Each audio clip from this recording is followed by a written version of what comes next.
ছোট মেয়েটি একটি বিষধর সাপ দেখে শুধু যে ভয় পেল না, সে তার কাছে গিয়ে সাহায্য চাই। আর সত্যি মেয়েটির কথা সাপ বুঝতে পেরে তাকে একটি জড়িবুটির গাছ দিয়ে সাহায্য করে। আসলে মেয়েটি একটি লোককে বিষধর সাপ কামড়েছিল দেখে সে তার পায়ে জড়িবুটি লাগিয়ে দিলে তার পায়ের ক্ষতটা অলৌকিকভাবে সেরে গেল। কিন্তু লোকটি জানতে পারে মেয়েটির কোনো বাড়ি নেই, সৎমা আর দাদু বাড়ি থেকে বের করে দিয়েছে। তাই লোকটি তাকে তার বাড়িতে নিয়ে আসে। পরিবারের সবাই তাকে ভালোবাসায় ভরিয়ে দিল। কিন্তু পরের দিন মেয়েটিকে কোম্পানিতে নিয়ে গেলে হঠাৎ লোকটির চেহারা বদলে গেল।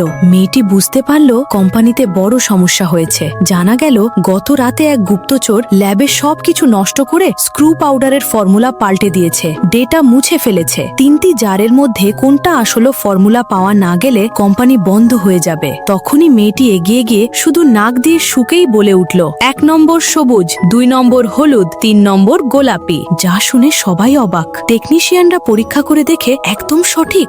বড় ভাই স্বস্তির নিঃশ্বাস ফেললেন। কিন্তু সমস্যা এখনো শেষ হয়নি। গুপ্তচর এখনো ধরা পড়েনি। সেদিন রাতে মেয়েটি শান্তভাবে বলল, আমি জানি সে কে। গুপ্তচর রহস্য জানতে লাইক করো।